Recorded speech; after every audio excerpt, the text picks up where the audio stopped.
Exact Gujarati ચા તો ના કહી શકાય પણ લેવલે બહુ સારી ચા છે. અત્યારે મિત્રો આપણે જઈએ છીએ જે મહાન સંત કબીર થઈ ગયા એમના દર્શનાર્થે.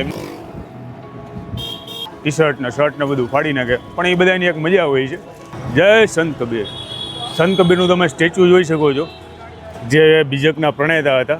શેરીઓમાં ખાસ કરીને ફરશો ને, વારાણસી છે શેરીઓ ફરવા માટે, તો તમને અલગ અલગ જે વ્યૂ, તો સ્પેશિયલી લોકો અહીંયા આવે છે. આ પેઇન્ટિંગ સ્ટ્રીટ જે ગલી છે કબીર સાહેબનું તમે જુઓ પાછળ પોર્ટ્રેટ.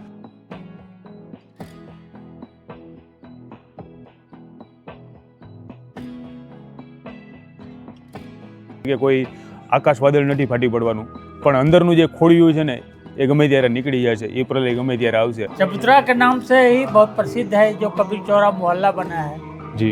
तो यहाँ पर उपदेश देते थे खास करके. बैठे यहीं घर था, यहीं रहते थे. આ મેન એ જગ્યા છે કબીર સાહેબની. કબીર સાહેબની ચરણ પાદુકા છે અને કબીર સાહેબનો ફોટો અહીંયા.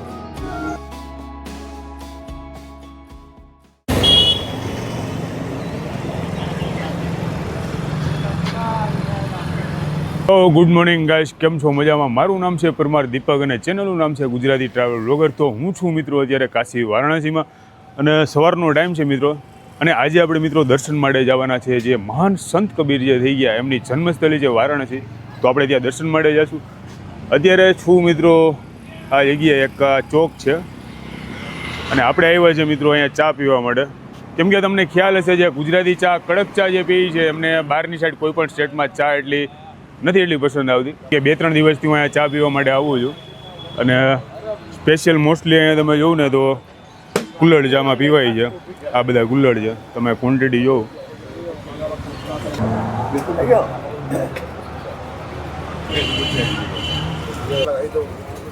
ये हो गई યાદવજી કી ચાય.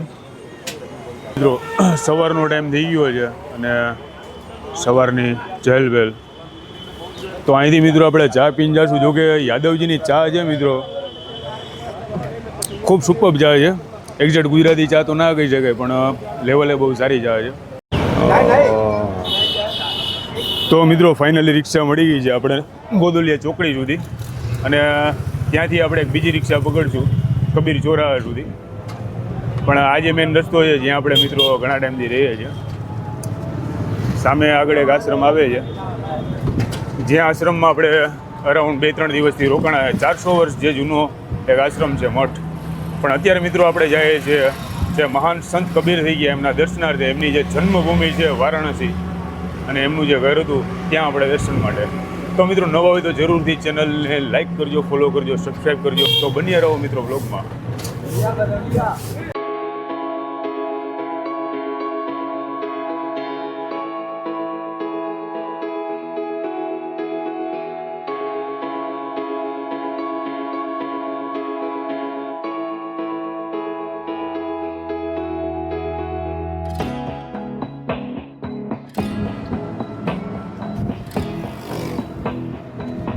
તો આ રિક્ષામાં મિત્રો આપણે આવ્યા હતા અને અહીંથી મિત્રો આપણે જઈશું ગદોલિયા ચોક. ગદોલિયા ચોક એટલે કે આપણે જ્યાં હોળી રમવા માટે આવ્યા હતા અહીંનો એક ફેમસ એક ચોક છે. અહીંથી થોડું આગળ ગયા હતા આ ગદોલિયા ચોક. જોકે મિત્રો અહીંથી અરાઉન્ડ 3 થી 4 કિલોમીટર દૂર છે પણ ગદોલિયા ચોક આપણે ત્યાંથી આઈ થિંક એક રિક્ષા ચેન્જ કરવી પડશે. 1-2 રિક્ષા ચેન્જ કરીને આપણે પહોંચશું જ્યાં ભગવાન જે કબીર થઈ ગયા, સંત કબીર, એમની જે જગ્યા છે. બાકી મિત્રો તમે જોવો અત્યારે વારાણસીની ટ્રાફિક. આ સવારના અત્યારે 8 વાગ્યાનો ટાઈમ થયો છે અને ટ્રાફિક તમે જોઈ શકો છો. ચારે બાજુ આ જે ટી શર્ટ ને તમે જોઈ શકો છો. અહીંયા મિત્રો હોળીને ધૂળેટીમાં ખાસ તમે કહી શકો અહીંની કંઈક મજા જ અલગ છે. તમને કલર બલર તો ઉડાડશે અને ક્યાંક તો તમે જુઓ ચારે બાજુ ટી શર્ટ બીશર્ટના પીડા છે અત્યારે. ટી શર્ટ ને શર્ટ ને બધું ફાડી નાખે પણ એ બધાની એક મજા હોય છે, એક પ્રેમ હોય છે ટી શર્ટ ફાડવાનો કે કલર ઉડાડવાનો. પણ આપણે એટલો વાંધો નથી આવ્યો. કલર બલર વિડીયો તો ઘણી મજા આવી. આ જ ગદોલિયા ચોકડી ઉપર પાછળ આપણે હતું ગદોલિયા ચોકડી. ગદોલિયા ચોકડીથી આપણે રોપવે સ્ટેશન પહોંચશું અને ત્યાંથી ભાઈએ કીધું એ પ્રમાણે મેદાગીન આપણે જવાનું છે. મેદાગીનથી એક બીજી રિક્ષા મળશે, જોઈએ કેટલું દૂર છે. તો મિત્રો ફાઇનલી આપણને બીજી રિક્ષા મળી ગઈ છે મેદાગીન સુધી અને મેદાગીનથી આપણે જઈશું કબીર ચોરાહા. કેમ કે મિત્રો મોસ્ટ ઓફ તમને અહીંયા છે ને અલગ અલગ રિક્ષા બદલીને જવું પડશે, ડાયરેક્ટ સ્પેશિયલ તો નહીં મળે, અને મળશે તો વધારે રેન્ટ લેશે, જે આપણે કરવું નથી. બાકી સવારનો તમે માહોલ જો, મોટા મોટા ટ્રી.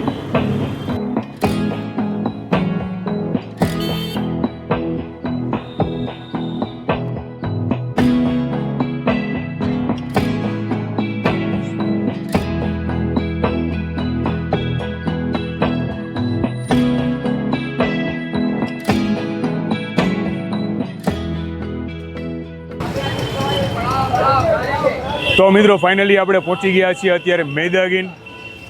બાકી સવારનો માહોલ, અને ખાસ કરીને મિત્રો વારાણસીમાં જે આપણે મોટા મોટા વૃક્ષોને જે પીપળાને જોયા છે તેનું ખાસ કરીને તમને દરેક જગ્યાએ 300-400 વર્ષ જૂના તમને વૃક્ષ જોવા મળશે. ક્યાંય કટિંગ કરવામાં નથી આવ્યા, મારી પાછળ તમે જોઈ શકો છો એ પ્રમાણે. તો આપણે મિત્રો ફાઇનલી પહોંચી ગયા છીએ કબીર મઠ મૂળગાદી. આ અત્યારે આપણે છીએ કબીર ચોરાહા.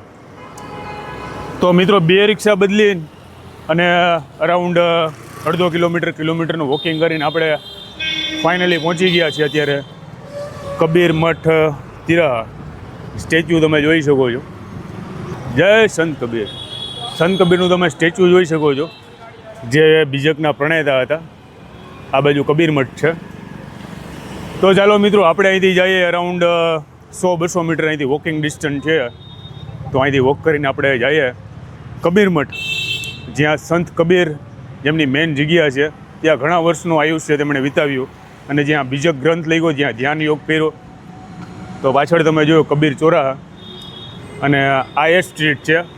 અહીંથી આપણે અત્યારે જઈશું કબીર મઠ. તો મિત્રો નવા હોય ચેનલમાં તો જરૂરથી વિડીયો લાઇક કરજો અને સબસ્ક્રાઈબ કરજો આ ચેનલને. વિડીયો જો તમને ગમે તો મિત્રો તમે જોઈ શકો છો વારાણસીની નાની નાની શેરીઓ તમે જોવો તો ખાસ કરીને જ્યાં હું પહેલાં ઘોઘલાદીવમાં રહેતો ત્યારે આ ટાઈપની શેરી હતી. પણ વારાણસી છે આખું શેરીઓનું શહેર છે. શેરીઓમાં ખાસ કરીને ફરશો ને, વારાણસી છે શેરીઓ ફરવા માટે, તો તમને અલગ અલગ જે વિવિધતા, ખાણીપીણી, અલગ અલગ શોપ, ઘણી બધી વસ્તુ તમને જોવામાં મળશે મિત્રો. ચારે બાજુ જોવું તમે સ્ટ્રીટ, તમે જોવો તો અહીંયા સંત કબીરની બધા પેઇન્ટિંગ બનાવવામાં આવ્યા છે. બાકી કબીર સાહેબની આ પેઇન્ટિંગ અને જગ્યા. અહીંયા તમે જુઓ મિત્રો સંત કબીર સાહેબની ઝોપડી અને ટીલા, અને આ બાજુ બધા પેઇન્ટિંગ છે. તો મિત્રો આગળ એક તળાવ છે. તળાવમાં ખાસ કરીને તમે અત્યારે પાછળનું પેઇન્ટિંગ જો તો કબીર સાહેબે તળાવમાંથી એક કમળનું ફૂલ હતું, એના ઉપર સવારે મીન્સ કે જે બોર્ન બેબી કહેવાય, તો સવારે ત્યાંથી પાછળ તમે જોઈ શકો છો નીરુ અને નીમા એમના જે વણકર પાલક જે માતા પિતા હતા એ. બાકી તમે આ કલરફુલ ચારે બાજુ સ્ટ્રીટ તમે જોવો, દૂર સુધી પેઇન્ટિંગ બધા કરેલા છે કબીર સાહેબના.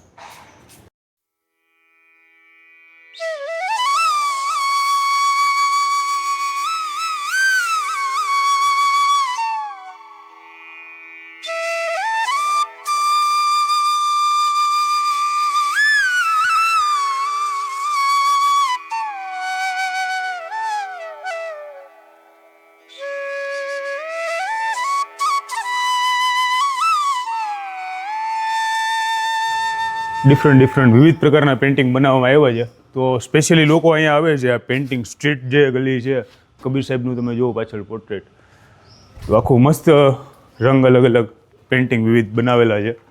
અને આ બાજુ છે બધા અલગ અલગ જે 3D સ્કલ્પચર બનાવવામાં આવ્યા છે.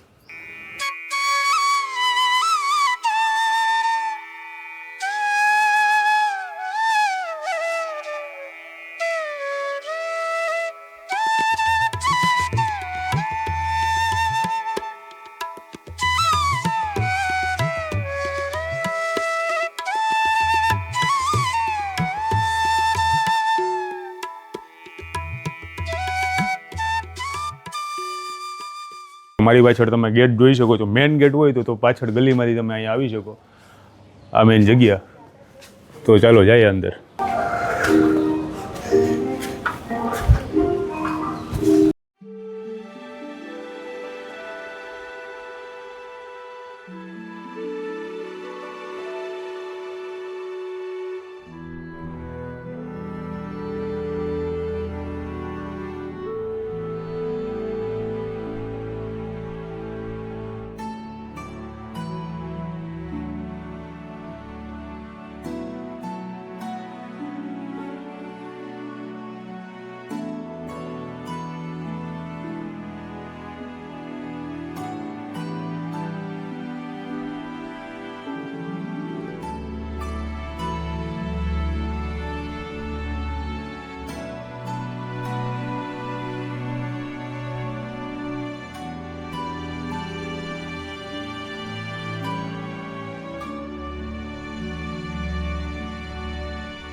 તો મિત્રો આપણે દર્શન કર્યા કબીર સાહેબના જન્મની વાત કરીએ તો આપણે જે અહીંથી 5 કિલોમીટર મિત્રો જે લહરતાળા જે તળાવ છે ત્યાં સવારના ટાઈમમાં જે કમળનું પુષ્પ હોય છે એના પાન, તો ત્યાં જે બાળ શિશુ જે કબીર હતા એ ત્યાંથી નીરુ અને નીમા નામના જે વણકર સમુદાયના જે દંપતી હતા તો તેમને કબીર સાહેબ ત્યાંથી મળ્યા હતા. તો નીરુ અને નીમા એમના જે પાલક માતા પિતા હતા. અને આ બાજુ આખું મેન જે છે એ આખું ટેમ્પલ છે, સામે મૂળ ગાદી છે. તો મિત્રો કબીર સાહેબે જે બીજકની રચના કરી હતી તો ખાસ કરીને મિત્રો એ ટાઈમમાં જે કહેવાય ને કે સુધારવા માટે જે પ્રયત્નો થતા હતા, મીન્સ કે એ ટાઈમમાં જે કાસ્ટિઝમ બહુ હતું, અલગ અલગ જે અંધવિશ્વાસ બહુ હતો, તો ખાસ કરીને કબીર સાહેબે એ બાબત ઉપર ખાસ ધ્યાન આપ્યું કે જેણે પણ જન્મ લીધો છે આ પૃથ્વી ઉપર એ બધા સમાન છે. અને મૂર્તિ પૂજા કરતાં ખાસ કરીને જે આપણા ભીતર આપણી અંદર જે ભગવાન સમાયેલા છે તેને ખાસ આપણે જાણીએ અને ઓળખીએ, એ કબીર સાહેબની મેન આખું જે કહેવાનું હતું. તો મિત્રો આ જ એ જગ્યા છે કબીર મઠ, જ્યાં કબીર સાહેબે એમનો લાંબો ટાઈમ અહીંયા વિતાવ્યો હતો, અહીંયા ધ્યાન યોગ કર્યું હતું. અને ખાસ કરીને જે બીજક જે એમનો જે ગ્રંથ છે, બીજક જે બુક, એ એમણે રચના અહીંયા કરી હતી. કેમ કે અત્યારે મિત્રો તમે આ ટાઈમમાં એટલું કાસ્ટિઝમને અંધશ્રદ્ધા જોઈ શકો તો વિચારો કે કબીર સાહેબનો જ્યારે જન્મ થયો હતો 1398માં, તો એ ટાઈમમાં આપણા ભારતમાં કાસ્ટિઝમ અને અંધવિશ્વાસ એટલો ફેલાયેલો હતો. તમે જ્યારે મિત્રો મઠમાં આવશો ને તો ખાસ કરીને તમને અલગ અલગ જગ્યાએ જે લાઈફ આખી જે હિસ્ટ્રી છે કબીર સાહેબની એ તમને મિત્રો જોવા મળશે. અલગ અલગ બધી ખૂબ સરસ મજાની માહિતી આપી છે, અલગ અલગ સ્ટેચ્યુ છે, જે લાઈફમાં જે ઇવેન્ટ થઈ ગઈ હતી કબીર સાહેબની જિંદગીમાં એ બધું અહીંયા વર્ણન આખું કરેલું છે. તો મારી પાછળ મિત્રો તમે જોઈ શકો છો સંત કબીરની સ્ટેચ્યુ. અને ખાસ આપણે દોહાની વાત કરીએ તો ખાસ કરીને ઇન્ડિયામાં કબીર સાહેબના દોહા એટલા બધા પ્રચલિત છે. એમનો દોહો છે કે કલ કરે સો આજ કરે સો અબ, પલ મેં પરલય હો જાએગી બહુરી કરેગા કબ. કે મિત્રો આપણે જે કાલે કરવાનું છે બરાબર, જે કાલ ઉપર આપણી ધારણા છે એ ખોટી છે. જે કાલે કરવાનું છે અત્યારે જ આપણે એ કરીએ બરાબર. કેમ કે પ્રલય જે છે, પ્રલય ગમે ત્યારે આવવાનું છે. પ્રલયનું મિનિંગ છે કે કોઈ આકાશ વાદળ નથી ફાટી પડવાનું, પણ અંદરનું જે ખોડિયું છે ને એ ગમે ત્યારે નીકળી જાય છે, એ પ્રલય ગમે ત્યારે આવશે. તો એની પહેલાં જે કાલે કામ કરવાનું છે, કેમ કે કાલ જેવું કાંઈ હોતું નથી, કાલે કામ કરવાનું છે, અત્યારે કરવાનું છે. અને આ જ ટાઈમે, કેમ કે અત્યારે જે ટાઈમ છે એ સૌથી બેસ્ટ છે. તો એસી બાની બોલીએ મન કા આપા ખોય, ઓરન કો શીતલ કરે ઓર આપ હું શીતલ હોય. કે મિત્રો એવી આપણે મસ્ત મજાની વાણી બોલવી જોઈએ કે આપણા શબ્દો સાંભળીને, આપણો વ્યવહાર જોઈને અને સામેવાળા લોકોને પણ એટલી ખુશી મળે, એટલો આનંદ મળે અને ખુદની આત્માને પણ એટલી શાંતિ મળે. એવી આપણે વાણી બોલવી જોઈએ કે આપણી વાણીથી કોઈ પણ આંખમાં આંસુ ના આવે, કોઈ પણ દુઃખી ના થાય. તો મિત્રો આ બધા કબીર સાહેબના એ ટાઈમના દોહા હતા, જે આ સમાજ ઉપર જે ખાસ કરીને અંધશ્રદ્ધા છે, જે કુટેવો છે, કુરિવાજો છે અને ખાસ કરીને કાસ્ટિઝમ છે, એના ઉપર આ પ્રકાશ પાડતા હતા. અને ઘણું બધું મિત્રો એ વર્ષોથી પરિવર્તન આવ્યું. તો અત્યારે તમે જોઈ શકો આપણે અત્યારે પહોંચી ગયા કબીર સાહેબના મઠે, ખાસ કરીને દર્શન માટે. આ બાજુ હવે આપણે મિત્રો દર્શન કરીએ કબીર મઠ. पहले यहाँ पर चबूतरा हुआ करता था बाबा? अभी भी चबूतरा है, मकान बन गया, बीजक मंदिर बना। जी। चबूतरा के नाम से ही बहुत प्रसिद्ध है, जो कबीर चौरा मोहल्ला बना है। जी, तो यहाँ पर उपदेश देते थे खास करके? बैठे, यही घर था, यही रहते थे वो। जी। घर तो दूसरा परिसर में उधर चले आए, उधर जहाँ नीरू नीमा का घर है। जी जी। पालन पोषण किया था वहाँ। और तो जो कबीर साहब यहाँ पर रहते थे तो उसके जो पालक माता पिता थे नीरू और नीमा, तो यहीं पर रहते थे कि आगे वो वणकर समाज है वहाँ पर रहते थे? समाधि दूसरा घर था वो। दूसरा घर था। अभी भी वो है सब वहाँ दर्शन के लिए? हाँ। बाबा जी आपका नाम? अब क्या करेंगे नाम पूछ कर बस। नहीं, यहाँ पर आया तो बाबा जी से यहाँ पर मिला, बाबा जी ने अच्छी बातचीत की। महंत जी हैं। बाबा जी मठ के यहाँ पर महंत जी है। और कितने सालों से बाबा जी? मैं 50 साल। 50 साल से। जी, बाबा जी 50 साल से यहाँ पर है। गद्दी पर 30 साल से हूँ। 30 साल से आप गद्दी पर है और 50 साल यहाँ पर हो गए। ये सब सारा देख रहे हैं ना, सुंदरता रूप जी सब हमारा बनाया हुआ है। सही बात है। ये जितने भी ये पुतले हो गए, ये पेड़ पौधे, सुंदरता जितनी हो गई, हाँ। वो सब आपने वो निर्माण किया। खूब खूब धन्यवाद आपका। तो मित्रों, बाबाजीए कीधुं ए प्रमाणे अहींया एक चबूतरो हतो અને ત્યાંથી જે કબીર સાહેબ જે પોતાની વાણી પ્રવચન આપતા ને ઘણા બધા લોકો અહીંયા સાંભળવા આવતા, તો આપણે દર્શન કરીએ કબીર ચોરા મઠ મૂલગાદી.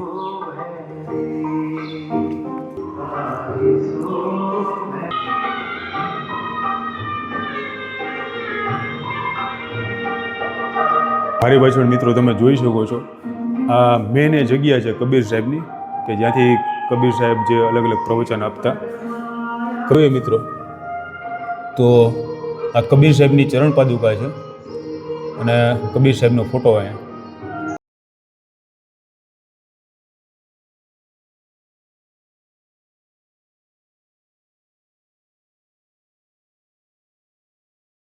વણકર સમુદાય એટલે જે વણાટ કામ કરતા હોય ખાસ કરીને મારી પાછળ તમે જોઈ શકો છો જે આખું જે વણાટ કામનું જે મશીન છે તો મિત્રો આ બાજુ છે કબીર સાહેબનો ખાટલો